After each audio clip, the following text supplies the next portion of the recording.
Il y a 2 ans, Sébastien nous déroulait sa vision d'une filière vélo plus engagée dans l'économie sociale et circulaire à partir de ce rouleau de papier toilette.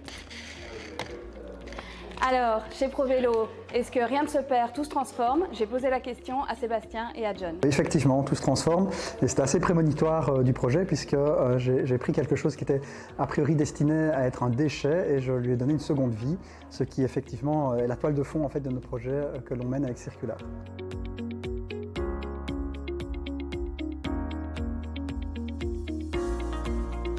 On n'a pas encore de chiffres très précis pour la Belgique. Par contre, on a des chiffres un peu chocs qui donnent une idée, un ordre de grandeur.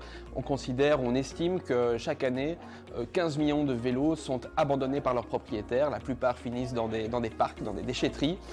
Pour vous donner une idée plus proche de chez nous, la ville d'Amsterdam, ce sont 30 000 vélos par an, dont 15 000 qu'il faut faire enlever, des vélos orphelins qui sont abandonnés, ce qui demande énormément d'énergie. Les objectifs vont être doubles. Le premier, c'est d'allonger la durée de vie du vélo, de l'objet neuf que l'on met sur le marché, donc vraiment ralentir son arrivée comme déchet. Et le deuxième objectif, c'est nous doter d'une flotte de vélos d'occasion de haute qualité qui va être accessible à un plus large public.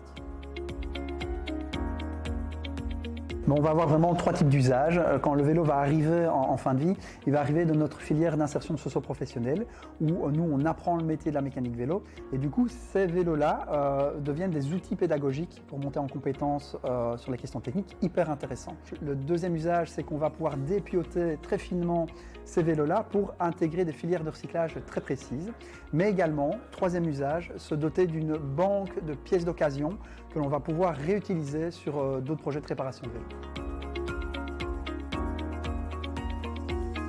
Alors d'abord, ce soutien GoCircular, c'est un soutien financier de la région wallonne.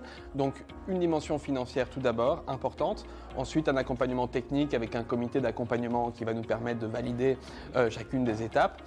Et enfin, il y a une mise en réseau des acteurs de la circularité, à commencer par les lauréats de GoCircular. Ce qui va nous distinguer chez nous, c'est qu'on est chez ProVélo multimétier.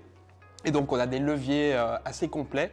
Ça va nous permettre de dégager un modèle un peu hybride entre vente et location. C'est notre contrat de vente circulaire, mais aussi d'avoir une dimension pédagogique avec la filière insertion socio-professionnelle qui fait vraiment partie de ce projet-ci.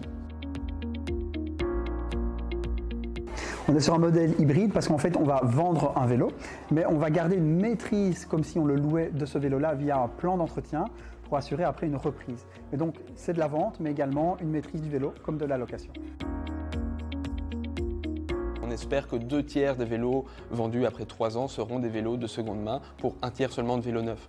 On a aussi des critères très précis pour la réduction des déchets, comme je vous disais, moins 30% après 3 ans de réduction de déchets métalliques, 50% des batteries qui devront être reconditionnées après ce terme de 3 ans.